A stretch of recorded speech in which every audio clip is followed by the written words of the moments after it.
بسم اللہ الرحمن الرحیم۔ الحمد للہ رب العالمین والصلاۃ والسلام علی سید المرسلین و خاتم النبیین، اما بعد۔ صحیح بخاری باب کتاب الاذان، حدیث نمبر 809۔ اردو ترجمہ: 7 ہڈیوں پر سجدہ کرنا۔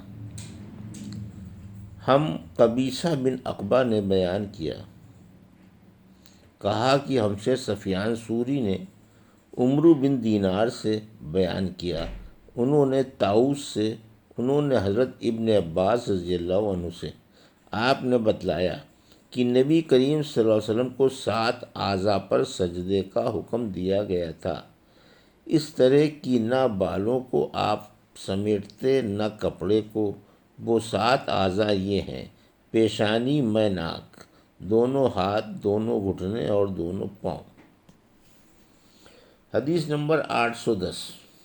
اردو ترجمہ: ہم سے مسلم بن ابراہیم نے بیان کیا، انہوں نے کہا ہم سے شعبہ نے، انہوں نے عمرو سے، انہوں نے طاؤس سے، انہوں نے حضرت ابن عباس رضی اللہ عنہ سے، انہوں نے نبی کریم صلی اللہ علیہ وسلم سے کہ آپ نے فرمایا کہ ہمیں 7 اعضاء پر اس طرح سجدے کا حکم ہوا ہے کہ ہم نہ بال سمیٹیں نہ کپڑے۔ حدیث نمبر 811۔ اردو ترجمہ: ہم سے آدم بن ابی ایاس نے بیان کیا، کہا کہ ہم سے اسرائیل نے ابو اسحاق سے بیان کیا، انہوں نے عبداللہ بن یزید سے، انہوں نے کہا کہ ہم سے برا بن عازب رضی اللہ عنہ نے بیان کیا، وہ جھوٹ نہیں بول سکتے تھے۔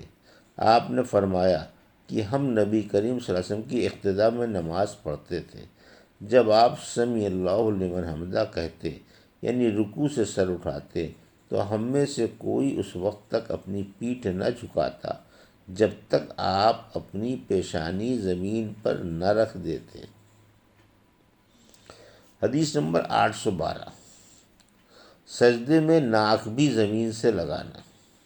اردو ترجمہ: ہم سے معلا بن اسد نے بیان کیا، انہوں نے کہا ہم سے وہیب بن خالد نے بیان کیا، انہوں نے عبداللہ بن طاؤس سے، انہوں نے اپنے باپ سے، انہوں نے حضرت ابن عباس رضی اللہ عنہ سے کہ نبی کریم صلی اللہ علیہ وسلم نے فرمایا مجھے 7 اعضاء پر سجدہ کرنے کا حکم ہوا ہے۔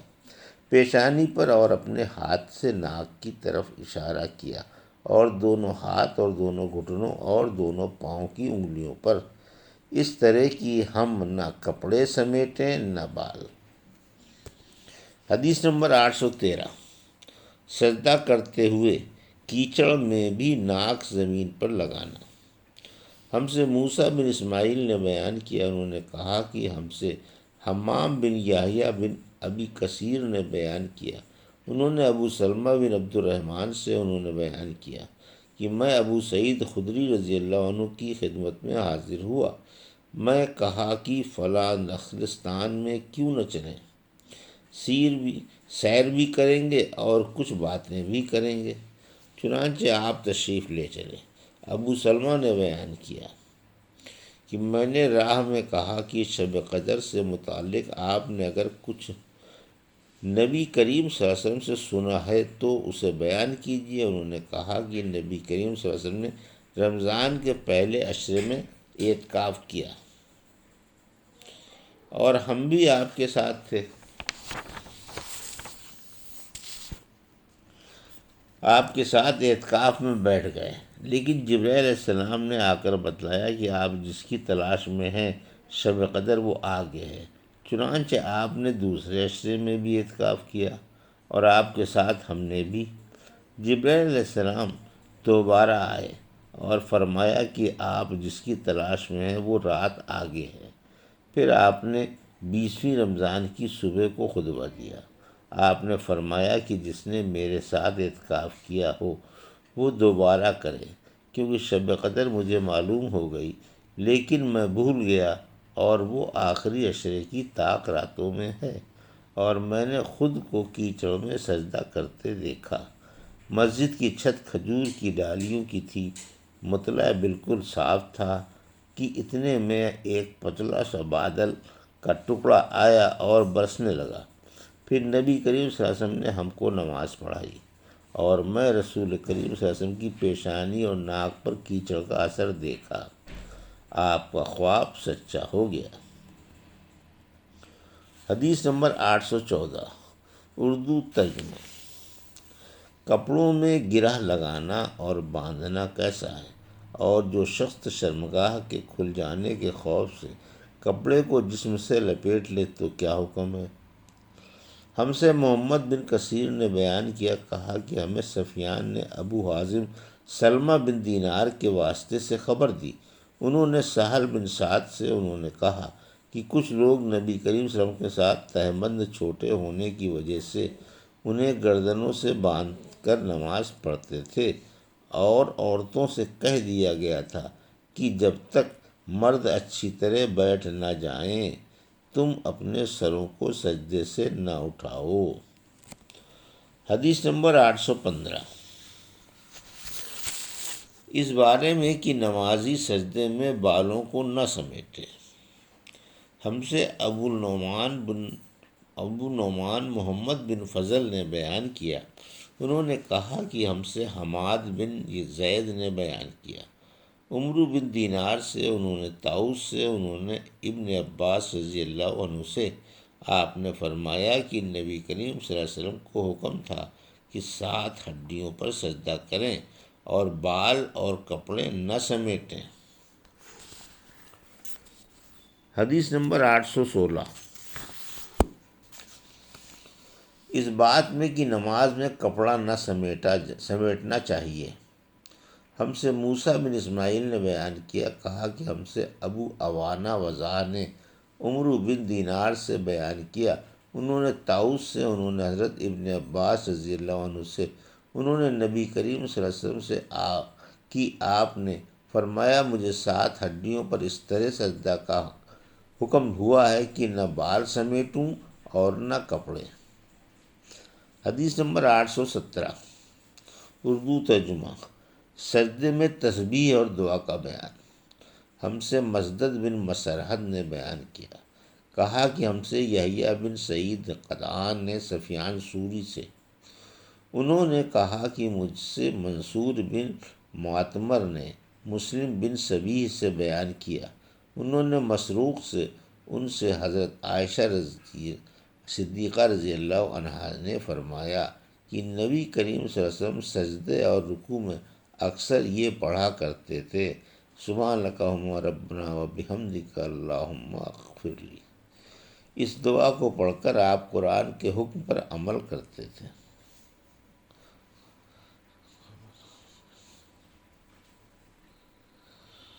حدیث نمبر 818، دونوں سجدوں کے بیچ میں ٹھہرنا۔ ہم سے ابو نعمان محمد بن فضل نے بیان کیا، کہا کہ ہم سے حماد بن زید نے ایوب سختیانی سے بیان کیا، انہوں نے ابو قلابہ عبداللہ بن زید سے کہ مالک بن حویرث رضی اللہ عنہ نے اپنے ساتھیوں سے کہا کہ میں تمہیں نبی کریم صلی اللہ علیہ وسلم کی نماز کیوں نہ سکھا دوں؟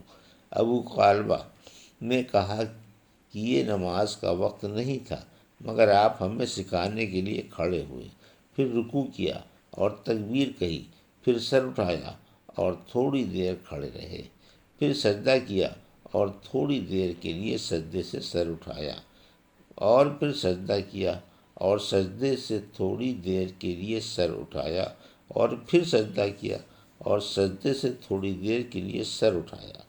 انہوں نے ہمارے شیخ عمرو بن سلمہ کی طرح نماز پڑھی۔ ایوب سختیانی نے کہا کہ وہ عمرو بن سلمہ کی طرح نماز پڑھی۔